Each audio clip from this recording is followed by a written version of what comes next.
But if you don't wanna tell me now, I guess I'll never know.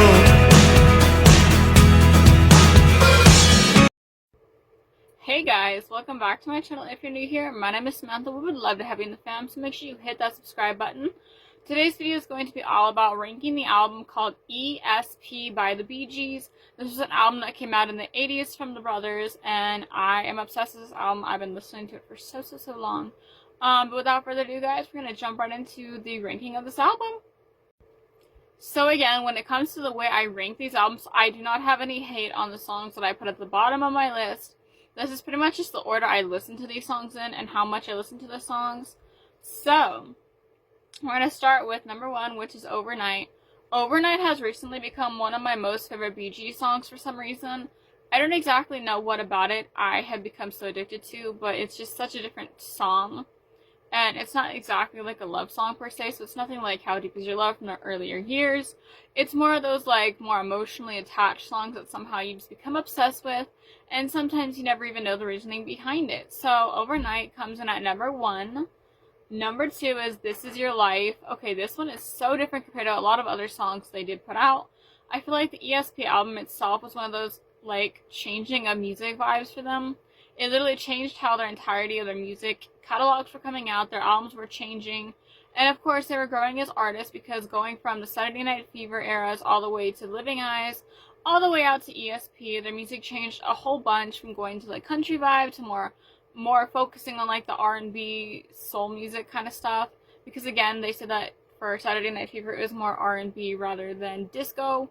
So This Is Your Life is one of those songs, like I said, is pretty much just changing of how you think about the Bee Gees music. And again, I feel like it did change a lot of things when it came to how people probably did view their music back then, because it was such a different song for them. And again, the E.S.P album was such a different album for them given the music that they were putting out from the 70s all the way through the 80s.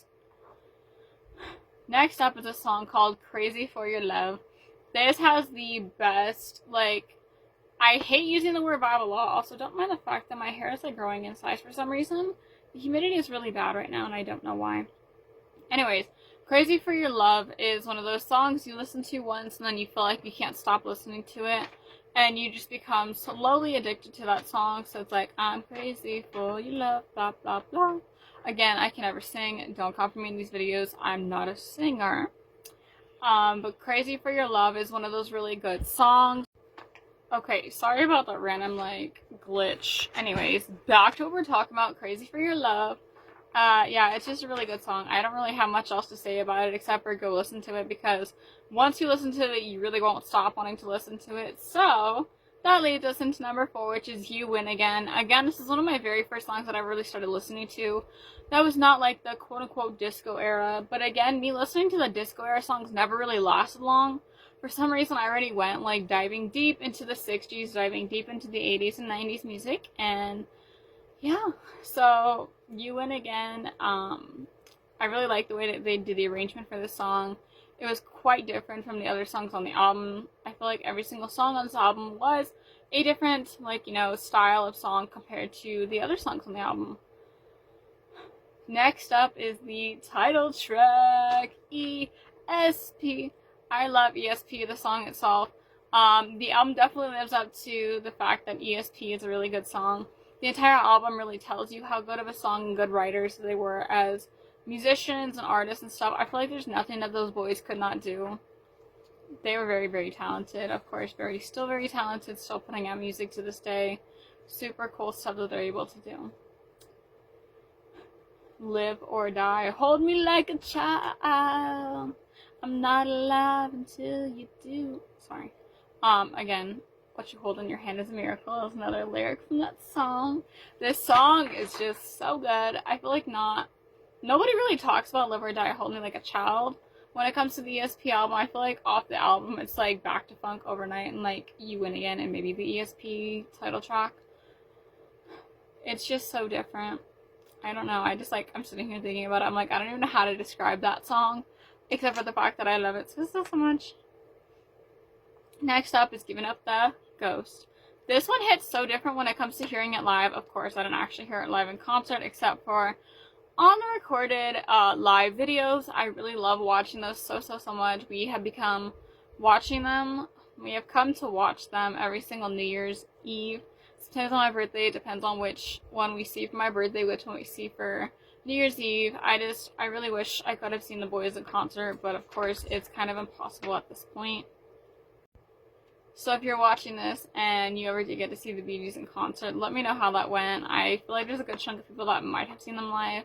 But yeah, if you have, I would love to know how they were in concert. I feel like they were really incredible, and they're one of the bands and people that didn't have to lip sync to show that they were talented, because as live artists, they always wanted to sing live, and they really hated when they did not have the ability to, or they had to, you know, sing over a track, and they always tried to avoid having to do that because it was not really something that they really liked to do. The Longest Night is the next one on this, which is number 8 on this. You know, this is another slow song, more love-based. So again, different ideas went into this album, creating new ideas throughout the entire album. Back to Funk. Yeah, they rap on this album. Y'all did not know the Bee Gees did rap, and they were one of the, I think they were one of the first to actually do like a quote-unquote rap song. Basically, you'll have to listen to it to hear the kind of rap. It's not like rap from today. It's more like rapping about different songs and like throwing them into the song Back to Funk. So yeah, I think that's super cool that they did, again, another different style of, you know, music. I have nothing against the song Angela. It's not personally my favorite, which is why it ranks number 10. I don't really have much to say about it. I mean, it was a good song, just not my cup of tea. Not my cup of tea. And of course, number 11, the E.S.P vocal reprise. This one, it's on number 11 just because of the fact that it's not like an actual full song. And of course, E.S.P is further up on my list. I love every single song on this album. I will continue to do ranking Bee Gees albums, ranking different artists' albums. I love music so much. It's just why this channel is so involved with the music themes. I feel like every single week I bring something new to the music industry by discussing music and stuff. So if there's a different artist you'd like to hear me discuss, maybe an album, let me know and I'll definitely give you my thoughts. Thank you guys so much for watching another brand new video on my channel. Make sure to like, subscribe, and turn on notifications so you never miss a future upload. Of course, every single week we'll be bringing new music ideas, new different topics, and everything like that. I love you guys so much, and I'll see you guys in my next video. Love you!